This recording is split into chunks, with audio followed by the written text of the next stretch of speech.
नमस्कार। प्रखर गूंज न्यूज डेस्क पर आप सभी का स्वागत है। दोस्तों, आप सभी सुधी श्रोताओं और दर्शकों के लिए प्रखर गूंज लेकर आया है प्रखर गूंज किस्सों की पोटली से एक नया किस्सा। एक ऐसा किस्सा जो प्यारे प्यारे बच्चों के साथ बड़े बुजुर्गों को भी भाएगा।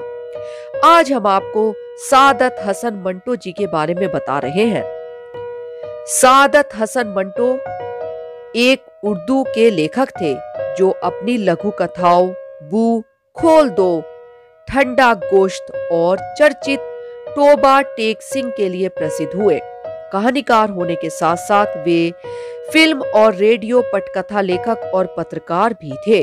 अपने छोटे से जीवन काल में उन्होंने 22 लघु कथाएं संग्रह, एक उपन्यास, रेडियो नाटक के 5 संग्रह, रचनाओं के 3 संग्रह और व्यक्तिगत रेखा चित्र के 2 संग्रह प्रकाशित किए। कहानियों में अश्लीलता के आरोप की वजह से मंटो को 6 बार अदालत जाना पड़ा था, जिसमें से 3 बार पाकिस्तान बनने से पहले और बनने के बाद, लेकिन एक बार भी मामला साबित नहीं हो पाया। इनके कुछ कार्यों का दूसरी भाषाओं में भी अनुवाद किया गया है। उर्दू के प्रसिद्ध कहानीकार सादत हसन मंटो का जन्म 11 मई 1912 को जिला लुधियाना में समराला के एक गांव में हुआ था। मंटो की जन्म शताब्दी बड़ी धूमधाम से सभी ग्रामवासियों ने मनाई और बड़े बड़े साहित्यकार और शायर भी उपस्थित थे। समारोह शानदार ढंग से चल ही रहा था कि स्वर्गीय अफसाना निगार की जन्मस्थली का विवाद चल पड़ा। बहुत से उपस्थित सम्मानीय जन इस मत के थे कि यह गांव उनके जन्म का वास्तविक स्थल था ही नहीं, उनकी अपनी बेटी जो पति समेत वहां मौजूद थी, उसकी भी यही राय थी। खैर, मंटो के छोटे से जीवन कुल 43 वर्ष के ज्यादातर साल अमृतसर, बम्बई, तब यही नाम था, तथा लाहौर में बीते। अमृतसर शहर तो मंटो की कहानी साहित्य का एक जीता जागता चरित्र जैसा ही है।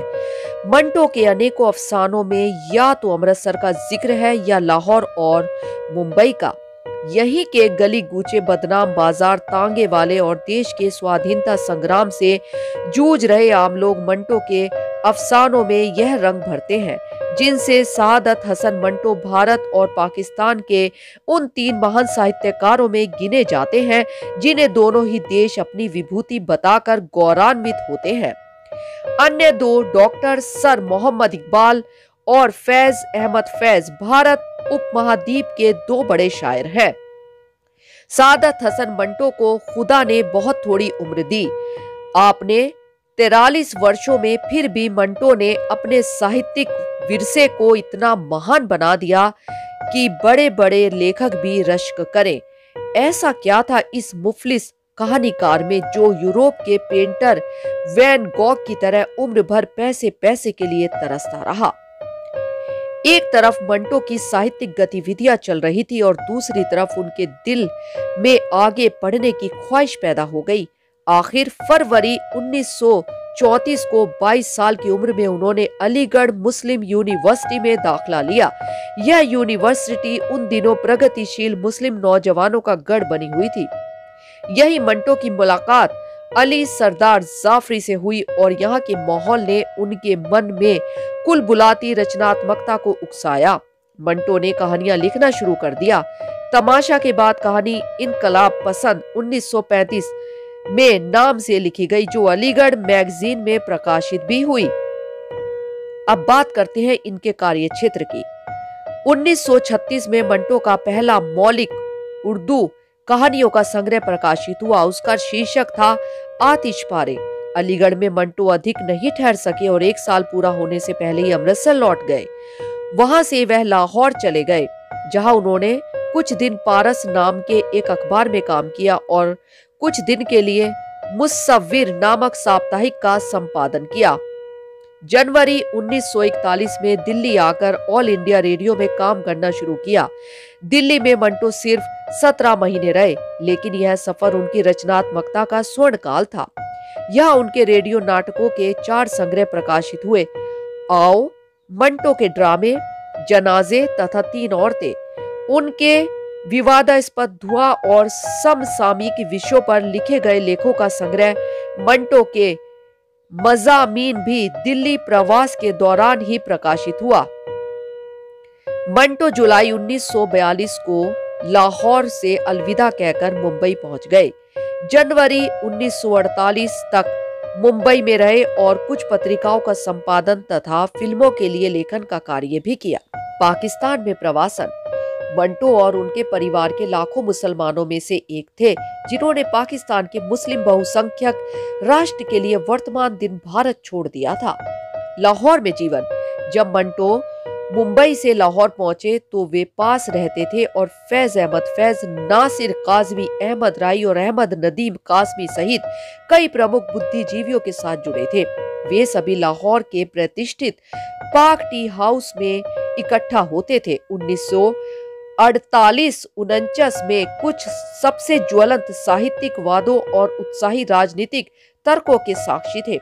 पाक चाय हाउस उन लोगों की यादों में से एक विशेष स्थान रखती है जो लाहौर के जीवन, साहित्यिक और सांस्कृतिक अतीत के बारे में जानते हैं। बिल्कुल कोई बाहरी प्रभाव नहीं था और लोग किसी भी विषय पर अपनी राय साझा करेंगे, बिना सैन्य तानाशाह शासन के दौरान भी। विरासत। 18 जनवरी 2005 को उनकी मौत की 50वीं वर्षगांठ मंटो एक पाकिस्तानी डाक टिकट पर स्मारक था। 14 अगस्त 2012 को पाकिस्तान का स्वतंत्रता दिवस है। मंटो को मरणोपरांत पाकिस्तान सरकार द्वारा निशान-ए-इम्तियाज पुरस्कार से सम्मानित भी किया गया था। मंटो एक लेखक थे जिनकी जीवन कहानी गहन चर्चा और आत्मनिरीक्षण का विषय बन गई थी। पिछले 2 दशकों के दौरान कई चरण प्रस्तुतियों को पोस्ट विभाजन युग की कठोर सामाजिक आर्थिक वास्तविकताओं के साथ संघर्ष में अपने चरित्र को प्रस्तुत करने के लिए किया गया था।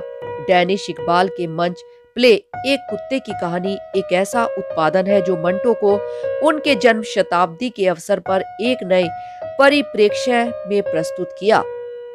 मंटो की प्रसिद्ध रचनाएं।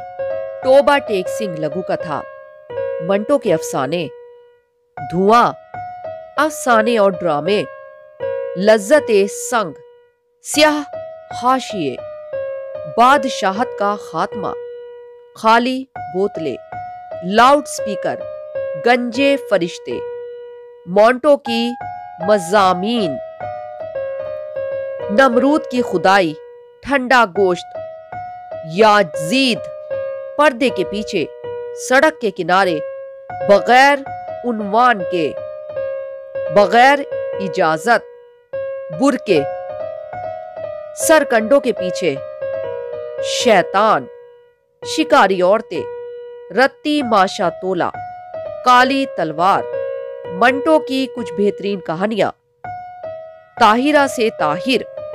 दोस्तों, आशा करते हैं आपको हमारी यह रचना पसंद आई होगी।